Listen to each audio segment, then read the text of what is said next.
구원의 확신 12번 온전함을 받았는가. 고린도 후서 7장 1절 말씀. 그런즉 사랑하는 자들아, 이 약속을 가진 우리가 하나님을 두려워하는 가운데서 거룩함을 온전히 이루어 육과 영의 온갖 더러운 것에서 자신을 깨끗게 하자. 아멘. 이 약속을 가진 우리가 어떤 약속을 가지고 있나요? 고린도 후서 6장 17절에 그러므로 주께서 말씀하시기를 너희는 저희 중에서 나와서 따로 있고 보증한 것을 만지지 말라. 내가 너희를 영접하여 너에게 아버지가 되고 너희는 내게 자녀가 되리라. 전능하신 주의 말씀이니라 하셨느니라. 어떤 약속을 가진 거예요? 하나님의 자녀가 된 약속을 가진 거죠. 여러분은 하나님의 자녀가 되셨습니까? 아멘. 우리는 하나님의 자녀가 된 약속을 가지고 있어요. 이 약속을 가진 우리가 하나님을 두려워하는 가운데서 하나님의 자녀가 함부로 살면 안 되겠지요. 자녀가 잘못되면 부모님이 따끔하게 야단을 쳐야 다시는 그런 행동을 삼가하게 되지요. 하나님의 자녀가 범사에 반듯하게 생활해야 덕이 되고 하나님께 영광 돌리겠지요. 잘못했을 때 아버지가 화나시면 무서운 것 같이 하나님 무서운들도 알아야지요. 여러분은 하나님의 실력을 맛보셨습니까? 맛본 사람은 하나님께서 한마디만 하셔도 곧 순종하지요. 여러분은 매 맞고 말 잘 들으실래요? 말할 때 잘 들으실래요? 그쵸? 말로 할 때 잘 들어야지요. 고집 부리다가 매 맞으면 나만 아파요. 우리가 하나님을 두려워할 줄 알면 매사에 경거망동하지 않게 되지요. 경거망동은 경솔하여 생각 없이 망령되게 막 행동하면 곧 매를 부르겠지요. 하나님을 두려워하는 가운데서 거룩함을 온전히 이루어 지옥 갈 모든 죄로부터 거룩함을 온전히 얻은 자만 하나님의 자녀가 될 수 있어요. 온전히 이루었다는 것은 지옥 갈 죄가 티끌만큼도 없다는 말씀이에요. 거룩함을 온전히 이루라는 말씀은 곧 삶에서도 분리하고 구분해서 분별하라는 말씀이에요. 육과 영의 온갖 더러운 곳에서 자신을 깨끗게 하자.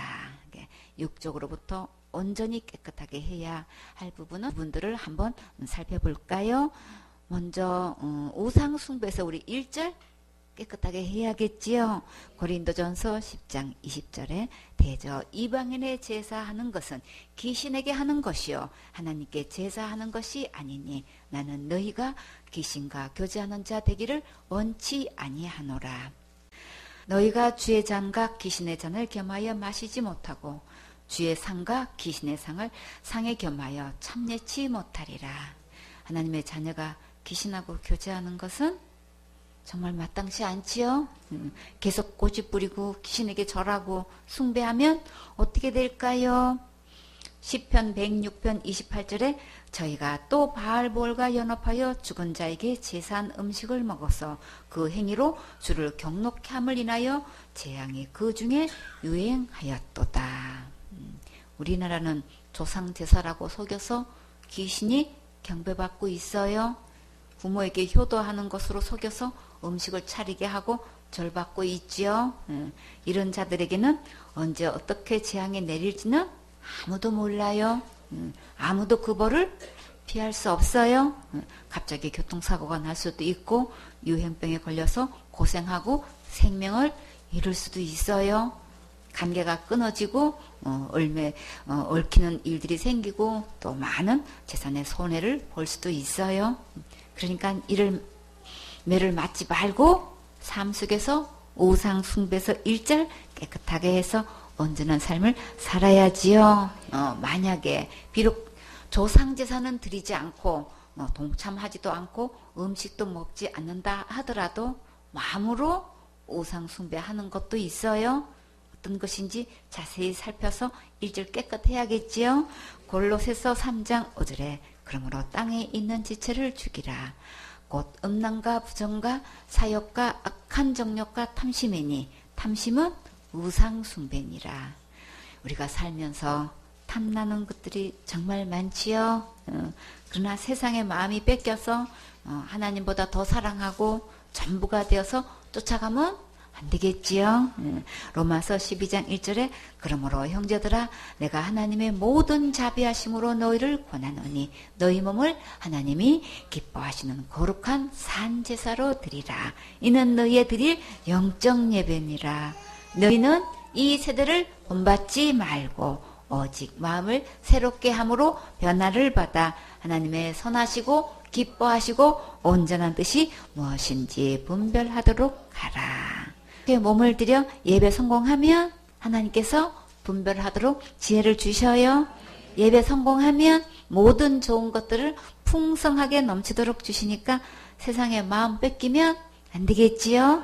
골로새서 3장 1절에 그러므로 너희가 그리스도와 함께 다시 살리심을 받았으면 위의 것을 찾으라. 거기는 그리스도께서 하나님 우편에 앉아 계시느니라. 위의 것을 생각하고 땅의 것을 생각지 말라.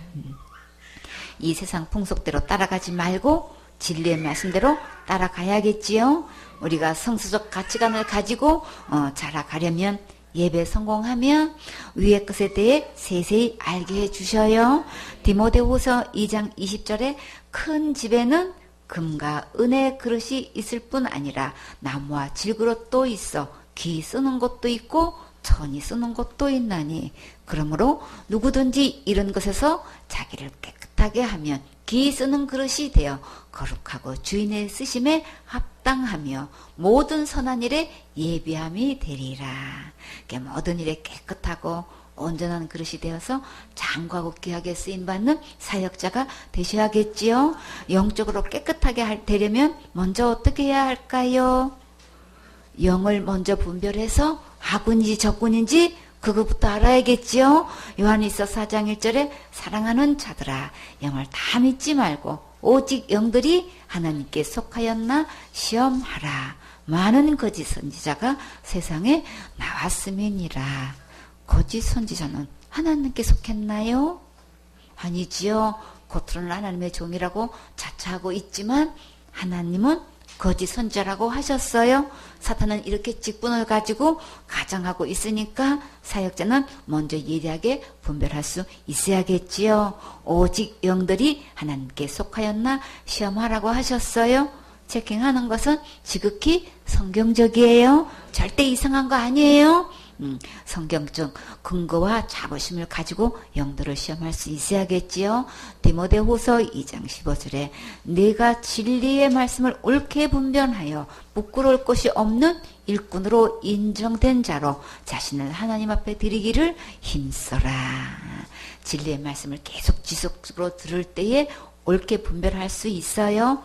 바울은 디모데에게 교회를 맡기면서 무엇을 부탁했었나요? 교회에 다른 교훈이 들어오지 못하도록 철저히 관리하라고 신신당부했었지요. 디모데전서 1장 3절에 내가 마게도냐로 갈 때에 너를 권하여 에베소에 머물라 한 것은 어떤 사람들을 명하여 다른 교훈을 가르치지 말며 신하와 끝없는 족보에 창념치 말게 하려 함이라. 이런 것은 믿음 안에 있는 하나님의 경륜을 이름보다 도리어 변론을 내는 것이라. 교회에는 오직 예수님의 십자가의 그 사랑을 전해서 영혼들이 천국 가는 일에 전념을 해야지요. 다른 교훈과 신화와 끝없는 족보에 창념하면 하나님의 뜻을 이루는 것이 아니고 변론만 있게 돼요. 골로새서 2장 8절에 누가 철학과 헛된 속임수로 너희를 노략할까 주의하라. 이것이 사람의 유전과 세상의 초등학문을 쫓으며 그리스도를 쫓음이 아니니라. 철학은 세상으로부터 온 것이지 절대 하나님의 말씀이 아니에요. 이런 것들은 예수님을 따르는 제자가 아니고 악한 세상의 영을 따르는 거예요. 우리의 영혼에 전혀 유익하지 않는 사람들의 유전에 넘어가지 말고 오직 예수님의 말씀을 경청하고 말씀대로 순종하고 따라야겠지요. 사도행전 17장 18절에 어떤 에비구레오와 스도이고 철학자들도 바울과 쟁론할세 혹은 이르되 이 말장이가 무슨 말로 하고자 하느냐 하고 혹은 이르되 이방신들을 전하는 사람인가 보다 하니 이는 바울이 예수와 또 몸의 부활 전함을 인함이로라. 철학자들은 예수님의 십자가의 죽음과 부활에 대한 복음을 듣고도 깨닫지를 못했어요. 자기들이 알지 못하는 것을 바울이 담대히 전하니까 오히려 바울을 말장이라고 비방했지요. 진짜 말장난은 철학자들이 하는 거예요. 말대 안 되는 것들을 알아듣지도 못하게 주장하고 있으면서 영혼들을 노략하고 있어요. 이런 철학 사상에 들어오면 우리의 영혼을 노략해서 복음을 듣고 믿는 일에 방해를 하니까 절대 듣지 마세요. 이런 말을 계속 들으면 예배드리고 싶지 않아져요. 그리고 하나님의 말씀이 들리지 않고 심지어 교회도 오고 싶지 않아져요. 그러니까 철저히 삼가해야겠지요. 이런 자들은 고등학문을 따르는 것이 아니라 초등학문 아래에 있는 거예요. 역대상 28장 9절에 내 아들 솔로몬아 너는 내 아비의 하나님을 알고 온전한 마음과 기쁜 뜻으로 섬길지어다. 여호와께서는 마음을 감찰하사 모든 사상을 아시나니 네가 저를 찾으면 만날 것이요 버리면 저가 너를 영원히 버리시리라. 다윗은 사랑하는 아들 솔로몬에게 하나님께 온전한 마음으로 예배 성공하라고 권면했어요. 주님은 우리 마음에 어떤 사상을 가지고 있는지 다 감찰하신다고 하셨어요. 우리 안에 잘못된 다른 사상들이 들어오지 못하도록 철저히 관리하고 우리 영혼이 혼탁하지 않도록 오직 예배 성공해서 교회와 나라를 위해 크게 쓰임받는 멋진 사역자가 되세요. 시편 4절에 아기는 그 교만한 얼굴로 말하기를 여호와께서 이를 감찰치 아니하신다 하며 그 모든 사상에 하나님이 없다 나이다. 철학과 다른 사상들은 한마디로 그 안에 하나님이 없어요. 자기들이 하나님 자리에 앉아서 하나님 노릇 하고 있는 거예요. 시편 33편 10절에 여호와께서 열방의 도모를 패하시며 민족들의 사상을 무욕해 하시도다. 저들의 모든 사상들은 아무리 대책을 세우고 방법을 동원해도 아무 보람이나 효력이 없어요. 결코 저들의 말대로 되는 게 아니라 하나님의 말씀대로만 진행되고 말씀대로만 집행하셔요. 시편 56편 5절에 저희가 종일 내 말을 곡해하며 내게 대한 저희 모든 사상은 사악이라. 세상의 모든 사상은 사악한 것이라서 종일 하나님의 말씀을 옳지 않게 해석하고 오해하고 있어요. 사악은 간사하고 악한 것을 말해요. 그러니까 이런 사상이 들어오지 못하게 해야지요. 이사야 59장 7절에 그 발은 행악하기에 빠르고 무지한 피를 흘리기에 신속하며 그 사상은 죄악의 사상이라 항폐와 파멸이 그 길에 끼쳐졌으며. 한마디로 다른 사상은 죄악의 사상이라 그 말로는 결국 항폐와 파멸뿐이에요. 그러니까 그 길로 가면 안 되겠지요. 이사야 66장 18절에 내가 그들의 소위와 사상을 아노라. 때가 이르면 열방과 열족을 모으리니 그들이 와서 나의 영광을 볼 것이요. 사상에는 두 가지 사상이 있어요. 그 사상 속에 하나님이 계신지 아닌지로 나누면 돼요. 사도행전 5장 38절에 이제 내가 너희에게 말하노니 이 사람들을 상관 말고 버려두라. 이 사상과 소행이 사람에게로서 났으면 무너질 것이요. 이 말은 누가 한 말인가요? 그렇죠. 가말리엘이 한 말이에요. 사도행전 5장 34절에 바리새인 가말리엘은 교법사로 모든 백성에게 존경을 받는 자라. 공회 중에 일어나 명하사 사도들을 잠깐 밖에 나가게 하고. 가말리엘의 뜻은 이제 히브리어는 가물리엘. 하나님은 나의 보답이시다라는 뜻이에요. 이 가말리엘의 가문은 이제 유대교의 보수파 산마의 학파와 이제 쌍벽을 이루고 있는 온건파인 이제 힐렐 학파가 있는데 그 힐렐이 가말리엘의 조부예요. 그 아버지는 시몬이고 이 시몬은 누군가 하면 예수님 아기 예수님이 마리아가 이렇게 성전에 할례 받으러 왔을 때에 이 시몬이 아기를 안고 기도한 장면이 나오죠. 그 시몬이 아버지예요. 그래서 누가복음 2장 25절에 예루살렘에 시몬이라 하는 사람이 있으니 이 사람이 의롭고 경건하여 이스라엘의 위로를 기다리는 자라. 성령이 그 위에 계시더라. 이스라엘의 위로를 기다린다는 거는 뭘 말할까요? 예수님이 오시기를 바라는 거야. 잘 속해. 진정한 위로자는 예수님이시잖아요. 그쵸? 메시아가 오는 건데. 근데 주님은 이 성경에 이 시몬을 의롭고 경건한 참 이스라엘의 위로를 기다리는 자라고 이렇게 한마디로 말씀하고 계셔요. 시몬에게는 누가 계셨어요? 성령이 그 위에 계신다 그랬어요. 28절에 보니까 시몬이 아기를 안고 하나님을 찬송하여 가로되. 참 이렇게 예수님을 안고 하나님께 막 기도하는 장면이 나오는 이 시몬이 곧 가말리엘의 아버지예요. 힐렐은 가말리엘의 할아버지예요. 이 당시에 공회에서 명령할 수 있는 막강한 존경받는 위치에 있을 정도의 인물이었죠. 공회 중에서 일어나 명령하여 사도들을 잠깐 밖에 나가게 할 정도였어요. 거기서 이래라 저래라 할 아무나 그렇게 하는 거 아니죠, 그렇죠? 잠깐 그 사도들은 잠깐 밖에 나가게 하시오 하니까 그냥 다 그렇게 순종하고 다 따르는 거예요.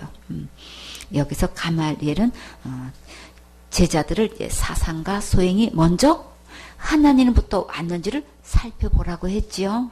사역자는 사상이 하나님부터 온 것인지 세상으로부터 온 것인지 분별해서 도와줄 수 있어야겠지요.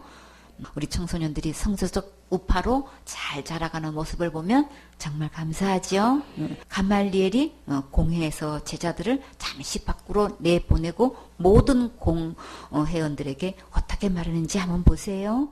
사도행전 5장 39절에 만일 하나님께서 났으면 너희가 저희를 무너뜨릴 수 없겠고 도리어 하나님을 대적하는 자가 될까 하노라 하니 저희가 옳게 여겨 사도들을 불러들여 책찍질하며 예수의 이름으로 말하는 것을 금하고 놓으니. 자, 이 가말리엘이 이렇게 말 한마디로 이들의 사상이 하나님께 왔는지 아닌지 이거부터 구분해라. 만약에 그들이 사상이 하나님께로 온 것으로 이렇게 하고 있는 일을 만약에 여러분들이 그렇게 했다가는 이거는 무너지지 않는다. 오히려 그걸 하나님을 대적하는 거다. 이렇게 한마디로 딱 간단하게 얘기했는데 그 말 한마디로 11 제자들을 목숨을 살리는 거예요. 진짜 굉장히 큰 역할을 했지요. 이렇게 하나님께서 가마엘을 통해 이렇게 멋지게 일해 주셔서 예수님의 제자들을 죽음에서 건지셨어요. 죽을 뻔하다가 채찍에 맞은 것으로 끝났는데 그래도 매 맞을 때 많이 아팠겠지요. 사도들은 불러들여서 책찍질하면 예수님의 이름으로 이렇게 말하는 것을 금하고 놓아주었는데 사도들은 이에 어떻게 반응했을까요? 41절에 사도들은 그 이름을 위하여 능력받는 일에 합당한 자로 여기심을 기뻐하면서 공회 앞을 떠나니라. 와, 매 맞고도 기뻐하며 당당하게 나왔네요. 정말 감사하죠. 공회에서 예수님의 이름으로 말하는 것을 금하라고 했는데 그 후에 사역은 어떻게 했을까요? 아니, 매 맞는데도 기뻐가지고 나오는 이런 제자가 어디 있을까요? 목숨을 살려줬잖아요. 그쵸? 예수님의 이름 때문에, 예수님의 복음을 전하는 것 때문에 이런 것 좀 매 맞는 건 문제가 아닌 거예요. 진짜 대단한 그릇이죠. 그쵸? 참 누구의 작품일까요? 주님의 작품이에요. 주님 감사해요. 참 이 정도의 인물이 돼야 되죠. 그렇죠? 우리 다 이런 그릇이 돼야 되죠.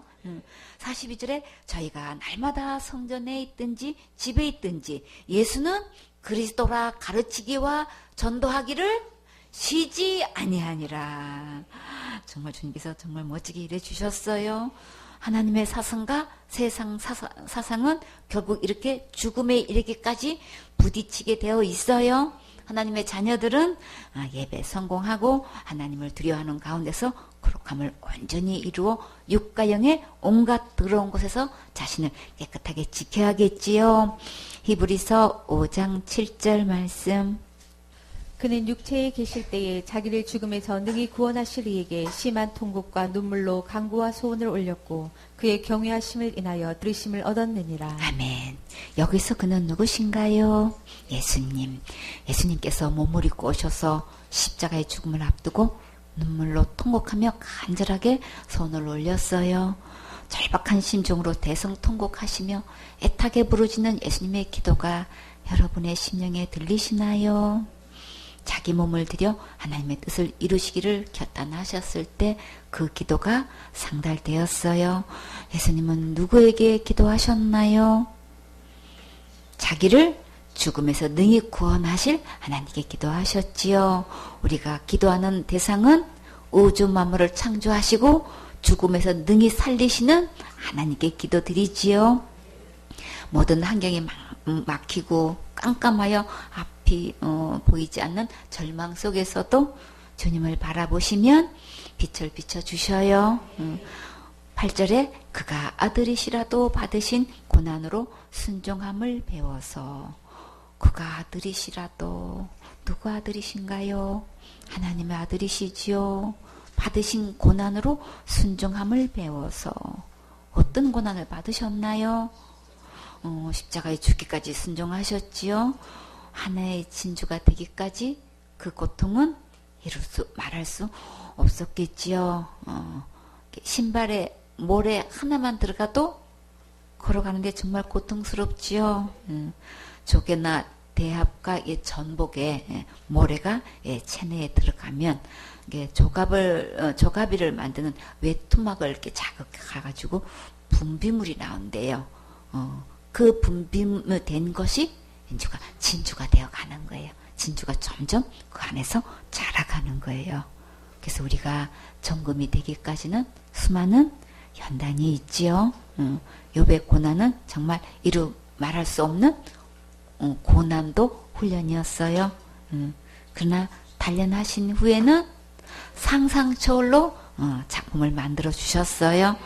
우리에게 주어지는 환경과 형편을 통해서 이런저런 훈련을 받을 때에 끝까지 주님 바라보세요. 가장 아름답고 가장 멋지게 가장 값진 고품격의 작품을 만들어 주셔요. 여러분은 들포도가 되고 싶으세요? 극상품 포도가 되고 싶으세요? 극상품 포도가 되어야지요. 하나님의 실력을 맛본 사람은 스스로 알아서 순종해요. 사울은 고난 없이 왕이 되었고 다윗은 왕이 되기까지 수많은 고난을 겪었어요.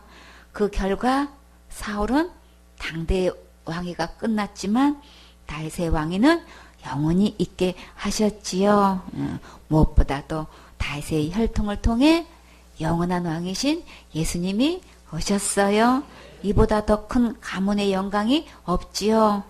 마태복음 1장 1절에 아브라함과 다윗의 자손 예수 그리스도의 세계라. 다윗의 자손을 통해 기다렸던 메시아 예수님께서 오신 것은 이 가문의 정말 무한한 영광이지요. 다윗은 많은 허물이 있었어도 끝까지 예배 성공하여 하나님께 크게 보상해 주셨어요. 고난을 통해 순종함을 배우는 것은 아주 중요하겠지요. 우리가 이렇게 사역자 훈련을 함께 받을 수 있는 것은 더 많은 유익을 얻을 수 있어요. 서로 보고 배우니까 도전도 되고 경각심도 갖게 되고 믿음도 자라고 그것도 커지지요. 우리에게 믿음의 롤 모델이 있다는 것은 서로에게 정말 큰 힘이 되지요. 예수님은 어떤 고난을 받기까지 순종하시는지 한번 살펴볼까요? 누가복음 22장 54절에 예수를 잡아 끌고 대제사장의 집으로 들어갈새 베드로가 멀찍이 따라가니라. 어떻게 예수님을 잡아 끌고 갈 수 있을까요? 정말 무례한 행동이죠. 예수님은 이런 일 당할 일을 하신 적이 없으시죠. 그런데도 털 깎는 자 앞에 잠잠한 양같이 되셨어요. 누구 때문에 그렇게 잠잠하셨나요? 다 같이 나 때문에 그랬지요. 누가복음 22장 63절에 지키는 사람들이 예수를 희롱하고 때리며, 희롱했다는 것은 소나기에 놓고 제멋대로 제 맘대로 다루고 놀렸다는 뜻이에요. 농락했다 그러죠. 이렇게 희롱하고 때리기까지 했어요. 창조주 하나님께서 이런 고난을 당하시는 것은 정말 상상도 못할 일이지요. 누가복음 22장 64절에 그의 눈을 가리우고 물어 가로되 선지자 노릇하라 너를 친 자가 누구냐 하고 이 외에도 많은 말로 욕하더라. 희롱하고 때리고 선지자 노릇하라고 치고 욕까지 했어요. 예수님은 왜 이런 고난을 당하셔야 했나요? 다 같이 내 죄 때문에 고난 받으셨지요. 예수님은 빌라도에게 고난 받는 것이 아니라 내 죄 때문에 고난 받으셨어요. 이 고백이 중심으로 되어질 때 예수님의 은혜를 입을 수 있어요. 많은 사람들이 사도신경이라고 하면서 이렇게 잘못 믿고 잘못 고백하고 있어요. 누가 뭐라 해도 예수님은 내 죄 때문에 고난 받으셨고 내 죄 때문에 십자가에서 죽으셨어요. 이 믿음이 진정한 고백이에요.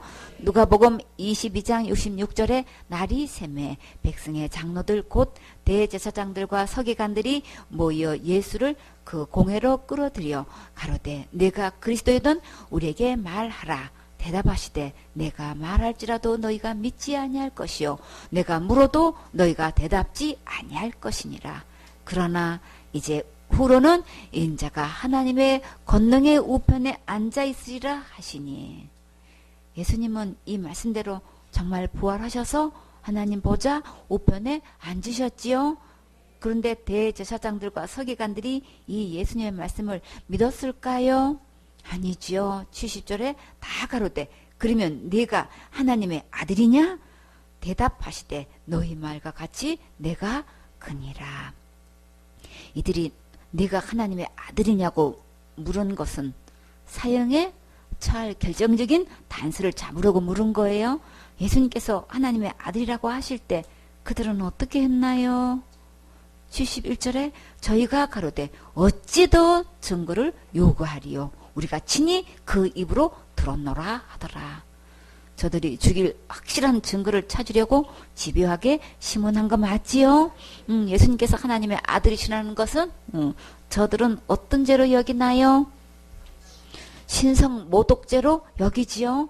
마태복음 27장 26절에 이에 바라바는 저에게 놓아주고 예수는 책짓질하고 십자가에 못 박히게 넘겨주니라. 여기서 바라바는 어떤 인물인가요? 마가복음 15장 7절에 밀란을 꾸미고 이 밀란에 살인하고 포박된 자 중에 바라바라 하는 자가 있는지라. 살인자는 어떤 형벌을 받나요? 사형을 받게 될 운명에 놓여 있지요.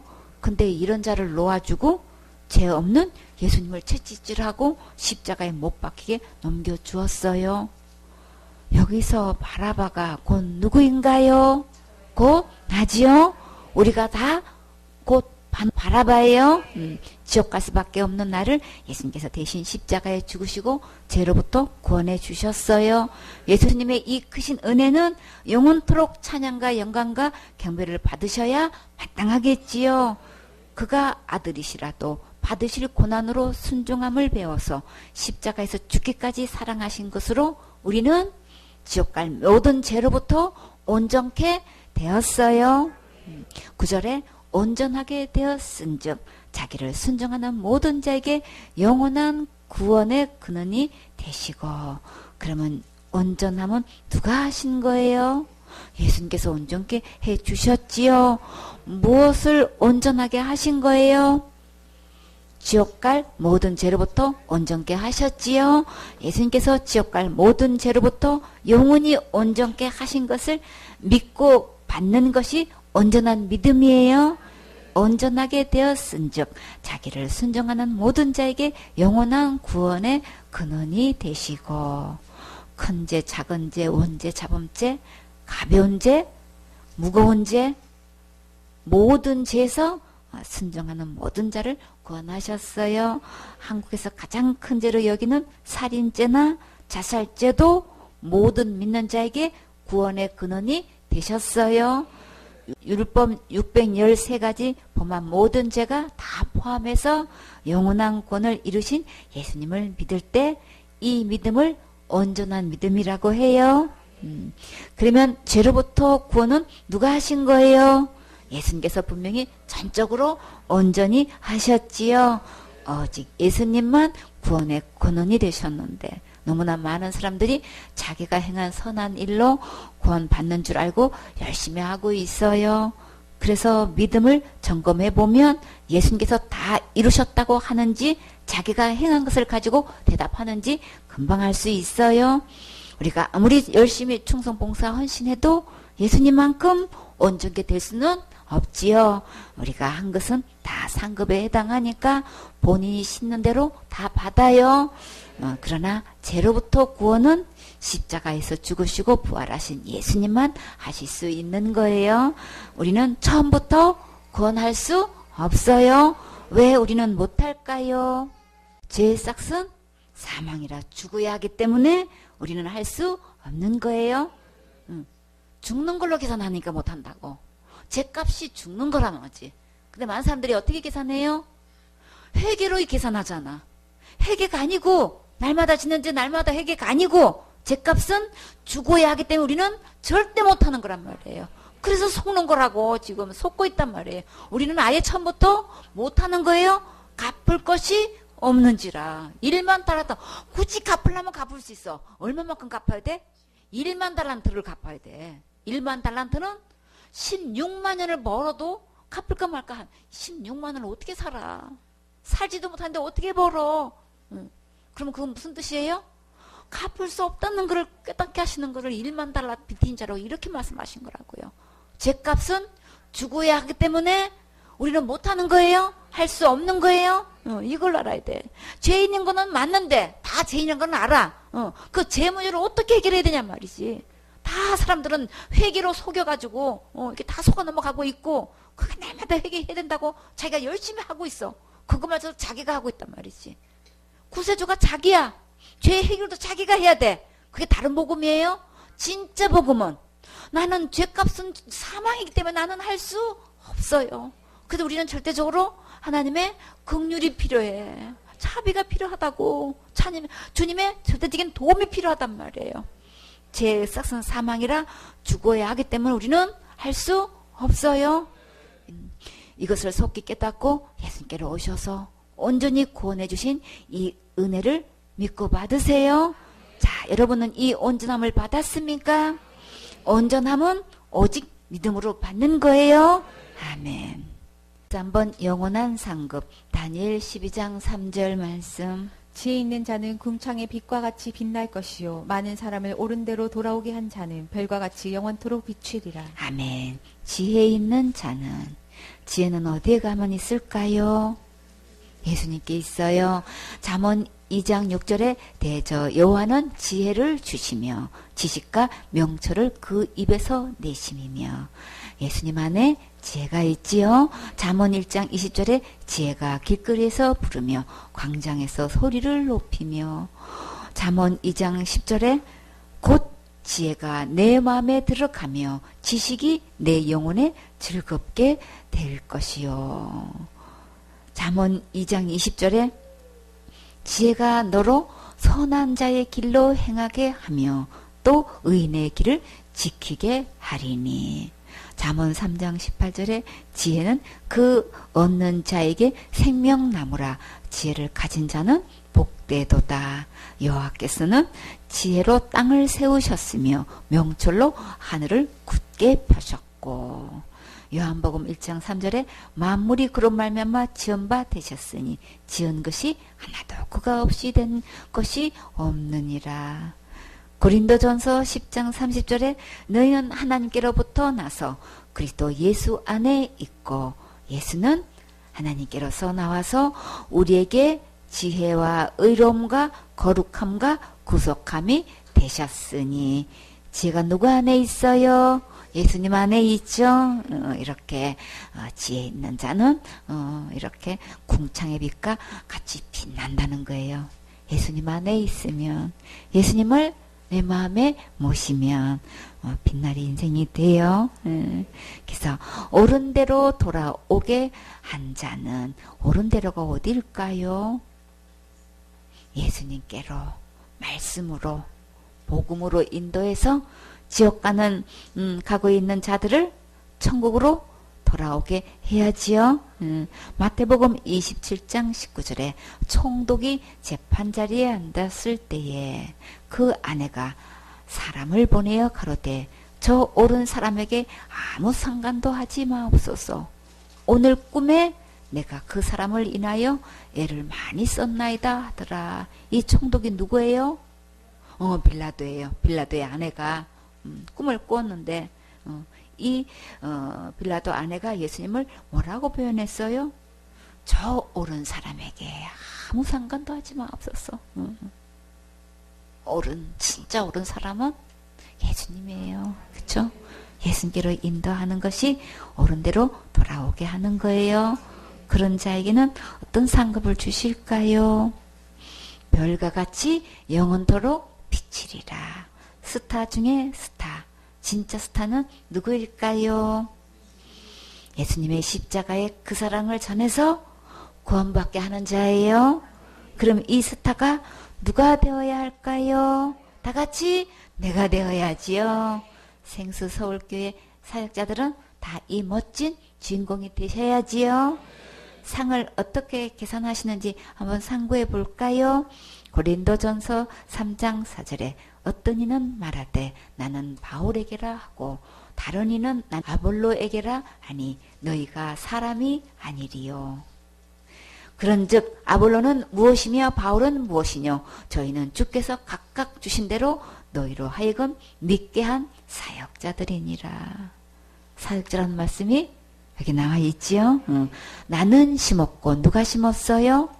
바울이 심었고 아볼로는 물을 주었으되 오직 하나님은 자라나게 하셨나니 그런즉 심는 이나 물 주는 이는 아무것도 아니로되 오직 자라나게 하시는 하나님뿐이라. 심는 이와 물 주는 이는 일반이지요. 자기 일하는 대로 자기의 상을 받으리라. 각각 심는 대로 각각 일한 대로 다 상 받아요. 우리는 하나님의 동력자들이요. 너희는 하나님의 밭이요. 하나님의 집이라. 우리는 다 궁전이에요. 그렇죠? 예수님을 모신 궁전이에요. 그래서 성전이라 거룩한 집 성전이에요. 거룩한 단지예요. 내게 주신 하나님의 은혜를 따라 내가 지혜로운 건축자와 같이 틀을 닦아둠에 다른 이가 그 위에 세우나 그러나 각각 어떻게 그 위에 세우기를 조심할지니라. 이 닦아둔 것 외에 능히 다른 틀을 닦아줄 자가 없으니 이 터는 누구신가요? 곧 예수 그리스도라. 만일 누구든지 금이나 은이나 보석이나 나무나 짚이나 풀이나 짚으로 이 터 위에 세우면 각각 공력이 나타날 터인데 그날이 공력을 밝히리니 이는 불로 나타내고 그 불이 각 사람의 공력이 어떠한 것을 시험할 것임이라. 예수님의 터 위에 이제 다 각각 이렇게 집을 세우는데 조심하라 그랬죠. 그쵸? 세우기를 각각 어떻게 세우기를 조심하라 그랬어요. 그래서 누구든지든 간에 금을 심었든 은으로 심었든 보석으로 심었든 나무나 풀이나 짚으로 심었든 간에 세우는데 세우는 건 자유야. 근데 이 심판날에 여기 심판날은 어떤 심판날이에요? 상 받는 심판날이죠. 그쵸? 그때 이제 이 공력이 다 이제 나타나요. 공력은 애써서 드리는 정성과 힘을 말해요. 그래서 14절에 만일 누구든지 그 위에 세운 공력이 그대로 있으면 상을 받고 누구든지 공력이 불타면 해를 받으리니 그러나 자기는 구원을 얻되 물 가운데서 얻은 것 같으리라. 이렇게 그 행한 대로 각각 다 상급으로 보상해 주셔요. 이 세상에서 각 분야에서 일생을 들여 각자가 하고 싶은 것을 하고 있지요. 그러나 우리에게 죽음이 찾아오면 다 두고 가야지요. 그런데 하나도 잃어버리지 않고 다 가지고 갈 수 있는 것은 영원한 상급이에요. 하나님께 예배 성공하고 말씀대로 순종한 모든 것은 주님께서 철저히 기록하시고 다 보상해 주셔요. 다 같이 심는 대로 거두리라. 더 크게 심는 대로 거두리라. 더 많이 심는 대로 거두리라. 이렇게 생선에 설계 사역자들은 더 크게 심고 더 많이 심어서 영원한 상급 받는 멋진 주인공 되세요. 데살로니가전서 2장 19절 말씀. 우리의 소망이나 기쁨이나 자랑의 면류관이 무엇이냐? 그의 강림하실 때 우리 주 예수 앞에 너희가 아니냐? 아멘. 우리가 각자 많은 소원을 가지고 살아가지요. 여러분은 어떤 소원을 가지고 계시나요? 영혼구원이에요. 너무나 신령해서. 우리가 어떤 소원을 가지고 살아왔고 살아가는 것은 자유이지만 그러나 우리에게 결산한 날이 반드시 오게 돼요. 그날에 우리에게 진정한 소망과 기쁨과 자랑에 면류가는 예수님 앞에서 영혼 구원한 제자들이에요. 20절에 너희는 우리의 영광이요 기쁨이니라. 영원한 영광은, 영원한 기쁨은, 영원한 상급은 곧 여러분이에요. 찬양에 가서 제사 삼으라 나의 길을 가르치라 내가 너희와 항상 함께 하리라. 너무 낮았나? 여러분은 지금 제자 삼고 양육하고 있습니까? 가장 최고로 잘하시는 거예요. 진짜 영원한 큰 기쁨과 위로와 상급은 바로 여러분과 함께 천국에 갈 수 있는 거예요. 천국에서 어마어마한 큰 상을 많이 받아서 우리 예수님께 영광 돌리면 정말 너무나 신나겠지요. 주님께서 오늘도 기회를 주셨을 때 가서 제자 삼아 복음 전하셔야겠지요. 주님, 충성된 제자 1000명을 주세요. 아멘.